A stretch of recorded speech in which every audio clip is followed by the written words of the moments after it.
In 2010, government promised 5 maize grinding mills to the women of Amolator district in a bid to empower them economically.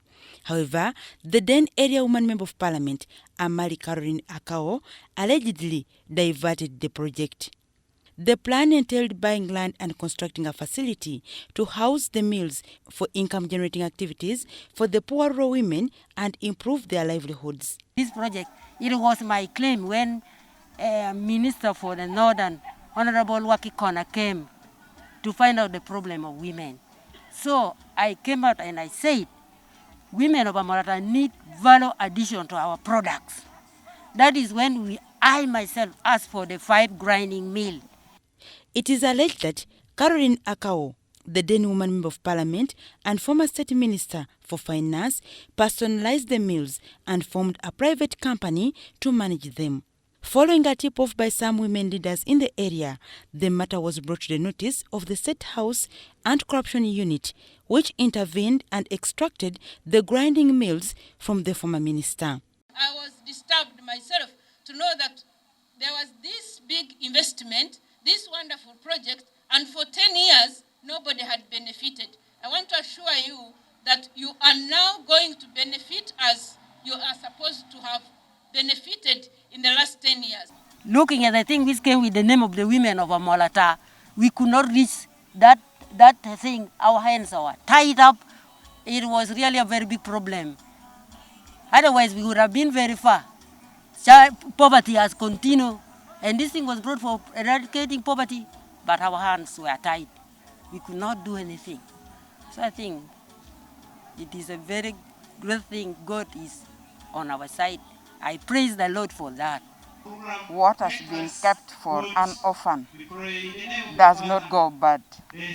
So it has already come today in our hands. I'm so grateful for that. We shall also work hard to see that development come to Amolator. Colonel Edith Nakalema handed over the certified documents of the project to the beneficiaries with a call to residents to ensure collective maintenance of the facility. Nakalema also implored the public to support her in the fight against corruption, cautioning government officials against the same. Legally, it has been done, and the maize mills are for the women of Amolator district, and the management will be by the leadership of the district. Everything around us that benefits a community is supposed to be protected by all of us, and this is the only way we will ensure a corruption-free Uganda.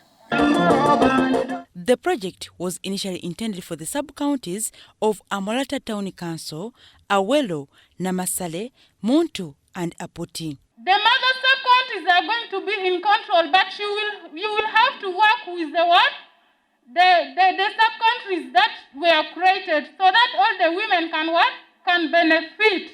The Amolator District Chief Administrative Officer, Damba Henry, pledged commitment to pave way for women thirsty for development. And this applies to all the projects of government. I pledge before you that we are going to be to ensure that due diligence is done to ensure that they benefit the people who are supposed to.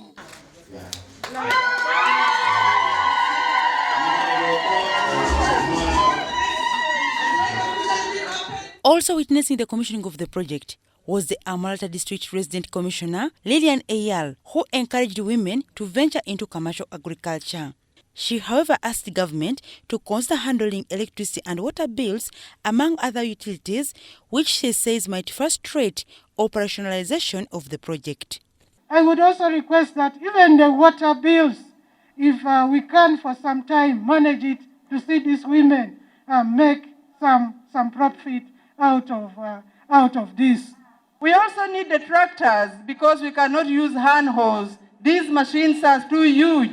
We need high productivity to feed these machines. At least 5 tractors, 1 per each sub-county. We will be grateful. We will also need a drying place. If we can slab, outside should be slab for drying, re-drying the grains that will be brought.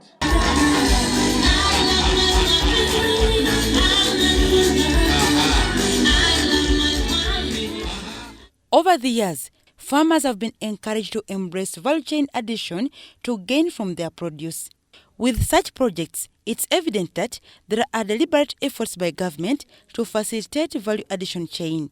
Dorcas Kimono, UBC News.